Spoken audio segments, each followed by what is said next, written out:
Right now, at 6, for the first time in nearly 4 decades, the Portland Trail Blazers are up for sale. There's a whole bunch of people that have known this was coming for a while, had prepped their bids, prepped their offers. The potential price tag in the billions and what new ownership could mean for Rip City.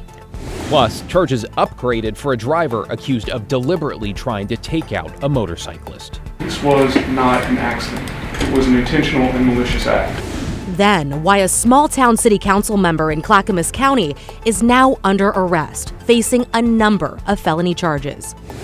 And later, call it the end of the trail for a popular outdoor outfitter. It's a great resource, and what's best about it are the people that know what they're talking about.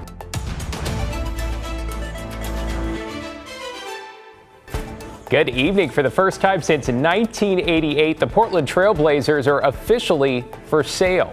Thanks for joining us. I'm David Molko. And I'm Christine Pitawanich. The franchise has been in the Allen family for nearly 4 decades, encompassing 2 runs to the NBA Finals, some heartbreaking near misses, draft busts, and long playoff droughts. Then, of course, the resurgence of the Damian Lillard era, and now another rebuild with the team and ownership at another critical turning point. Time for the next chapter. Let's get right to live team coverage, including Art Edwards with reaction from one of our region's best source sports columnists, and Evan Watson with a closer look at what's at stake. Evan. Yeah, David, we knew this was coming. Former owner Paul Allen directed his estate to sell the Blazers and donate the proceeds to philanthropy, but we didn't know when until today.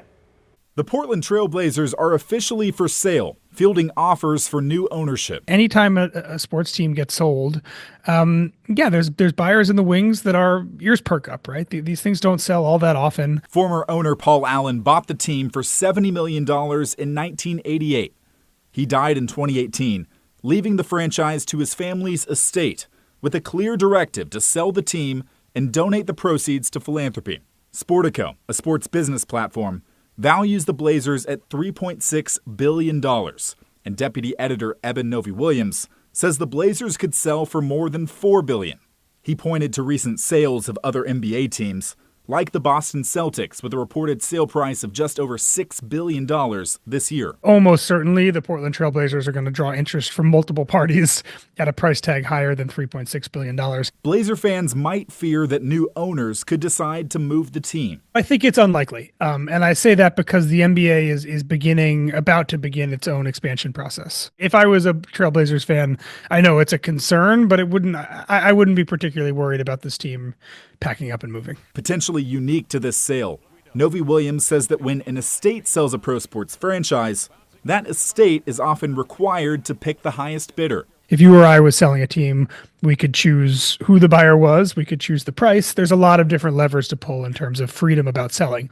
Oftentimes for estates, there is a fiduciary duty to maximize the value of the asset for the estate. The Blazers have yet to respond to KGW's questions about potential relocation or the selection process. Novy-Williams says it could take around 10 months to select a new owner.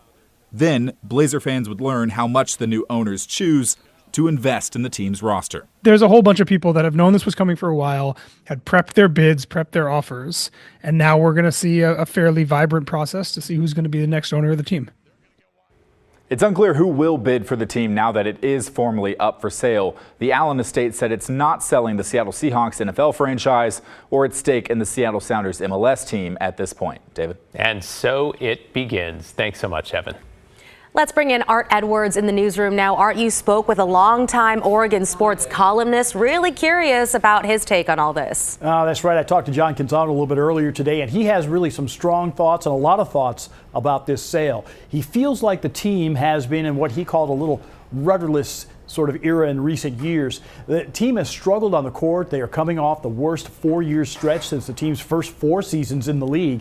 Portland did show some progress in the second half of this season, though. Gonzalo said that not moving up in the draft lottery could be a correlation to the sale announcement. He also says the sale is about more than just a basketball team. You're buying a development in a city that has been thirsty for something big and important to happen. I think Blazer fans should be performing cartwheels right now in their living rooms because I think they're going to get an owner who is really going to be about trying to win and go for it. And you potentially are going to get an owner who also sees the vision of that surrounding area that could really be an asset to the city of Portland. Now, Canzano says while fans might be concerned about the future of the team in Portland, he agrees that he does not believe that the Portland Trail Blazers will move. Yeah, let's hope he's right about the team sticking around. Thank you, Art. We'll have continuing coverage on this story, of course. We'll stay on top of the sales process and the future of the Blazers as this all moves forward. Look for the latest on air, on KGW.com, and on our free streaming app, KGW+. A lot of moving parts there. Okay, let's talk about the weather now. Yesterday, we shared photos of a funnel cloud near Eugene, and now we're seeing the video. This was recorded by Andrea Roche. Thank you, Andrea. Just northeast of the Eugene Airport. You can see the rotation here. The National Weather Service confirming it never touched down, though it still sent out an alert to pilots in the area as a precaution. Chief Meteorologist Matt Sfino here now. Matt, so cool to see that video of the funnel cloud. Are we expecting any more of that? No. We're not at all. These are fairly common in the spring and in the fall here in the Northwest. We call these cold air funnel clouds. And when you look at how they form, it's rather interesting, and it's very similar to how the big tornadoes of the Midwest form. Surface winds from one direction, stronger upper level winds, usually from a different direction. That helps you get rotation in a rotating column of air, right? Then you need something to lift that and make it go upright, and those would be updrafts from strong showers or thunderstorms, usually thunderstorms, in some cases just strong showers, and then you get that rotating column like that. Now, in our case, these are a little bit different, in fact, quite a bit different from the big tornadoes of the Midwest in that they usually don't touch down, but they are interesting and they certainly will get your attention, right? So that's how they form, rotating column of air. It builds downward. If it touches the ground, then it's a tornado. All tornadoes are funnel clouds, but not all funnel clouds are tornadoes. They have to touch the ground to be a tornado. They usually don't with these cold air funnel clouds. And they're called cold air funnel clouds because they happen when we get a good pool of very cold air a lot, but still relatively warm at the ground. And with these cold air funnels, they're usually very short-lived, like on the order of 10, 20, 30 seconds, hardly ever touch down. And they're also too weak and too small a scale to really be seen by radar. So getting reports from the general public is really important to track these things. Guys? Thanks, Matt. Appreciate the explanation there. And we are beginning your headlines with a traffic alert. Several blocks of Southeast Powell remain closed after a deadly crash this afternoon. Police say around 2 p.m. a motorcyclist and a van collided at Southeast 80th and Powell. When officers arrived, they found the motorcyclist with severe injuries. He was taken to a hospital but did not survive. The driver of the van stayed at the scene and is cooperating with police. At this point, though, it's unclear when the roads will fully reopen. In Clark County, authorities have released the names of those involved in a deadly stabbing by a sheriff's deputy last week. The deputy is Bryson Layton, who'd been with the sheriff's office since 2023. Layton stabbed 54-year-old Mark Fogel, who authorities say was in custody and suspected of drunk driving. Investigators say Fogel reached for the deputy's gun before the deputy stabbed him. The medical examiner saying Fogel died from multiple stab wounds to his torso. Deputy Layton is now on critical incident leave. Washington's Office of Independent Investigations is now looking into the case. And Portland police have identified the man who was shot and killed in Old Town over the weekend. Around 7 Sunday morning, the body of 49-year-old Froylin Ortiz from Portland was found on Nadeau Parkway near the Steel Bridge after reports of gunshots. Ortiz's death is the 13th homicide in Portland this year. So far, police have not identified any suspects or said what may have led up to that shooting. And a Lincoln City man is facing menacing charges after he allegedly pulled out a gun during a dispute with another driver. Police say 68-year-old D. Helm got into an argument with the driver Monday morning in the Newport Walmart parking lot. They say Helm pointed the gun at the vehicle, then ran after it as it drove away. 2 adults and 2 children, including a toddler, were inside. Helm was arrested a short time after. The driver accused of sideswiping a motorcyclist, sending them sliding across a Beaverton highway last week, has been charged with attempted murder. A warning, you'll see the full video, and while the rider only suffered minor injuries, it may be difficult for some people to watch. Let's bring in Devin Haskins live along Highway 26. Devin, the alleged driver was in court today to see if he should stay in jail. What do we know? Yeah, the state wanted to keep the driver, Samir Pizzotto-Filho, in jail as the case played out in court. The judge, though, decided against them, saying they didn't have enough proof. Instead, giving Pizzotto Filho bond in the $250,000 range. And if he posted that, house arrest. Standing behind glass in Washington County Court Tuesday, Samir Pizzotto Filho faces a new charge of attempted murder. That's on top of charges he's already facing of assault, reckless driving, and others. At the spur of the moment, based on nothing more than some hand gestures and some yelling back and forth to try to kill another person with his car. In the morning hours of May 5th, along Highway 26 near Cedar Hills Boulevard, you can see on this dash cam video, Corey Medeiros' motorcycle rides alongside Pizzotto Filho's van. It appears Medeiros gestures at the driver, and then suddenly, Pizzotto Filho rams his vehicle into the motorcycle, sending Medeiros to the ground and sliding across 2 lanes of the highway. Pizzotto Filho then drives off. The motorcycle rider suffered cuts and bruises and a concussion. Can you tell the court, as the defendant looked at you and made eye contact, what else did he do? He was grinning right before he jerked his wheel.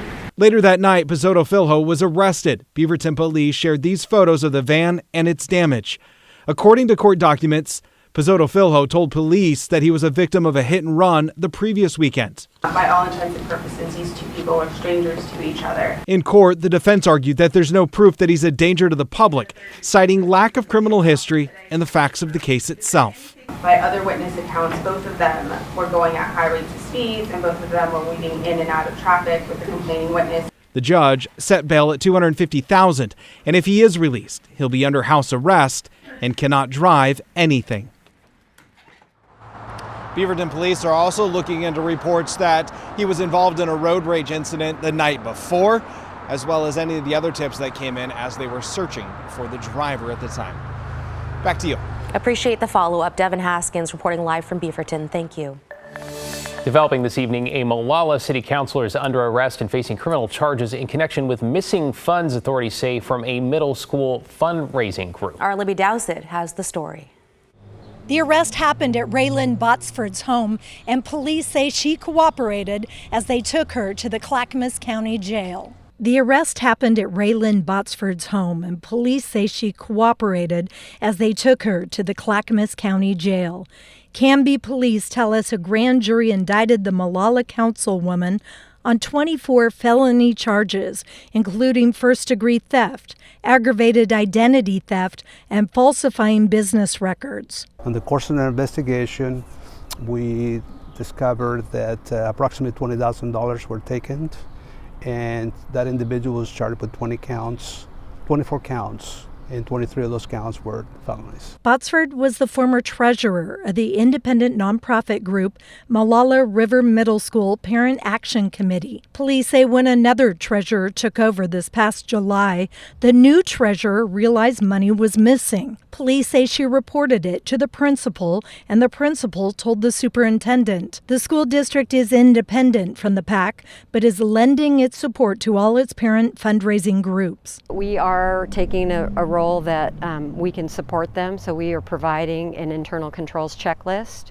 to all of our parent groups throughout the district so that their volunteers and their boards can make sure that they have the proper internal controls to protect their assets. The Middle School Action Committee releasing a statement saying no student collected funds were lost and activities have continued as normal even with the loss.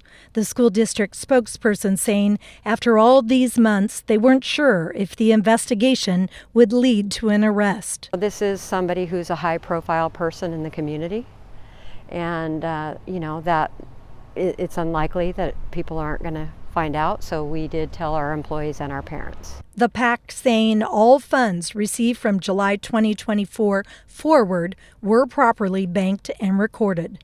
Police say money was taken from the PAC's account multiple times, so they're not quite sure how far this all goes back. Libby Dowsett, KGW News.